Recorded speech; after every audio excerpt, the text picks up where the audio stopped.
Okay, so today we're going to talk about how you can find north real fast. So we know that the sun rises in the east and it sets in the west. I keep a watch on me for several reasons.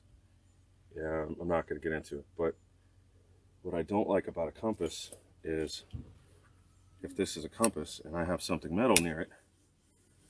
See this? It happens with all these compasses, so I don't like them. What I'm going to say is, so what I'm going to say is, I'm going to look at my clock. As long as you have a clock that holds semi-accurate time in the northern hemisphere. This one's broken, so I'm going to use this. This is what it says, right?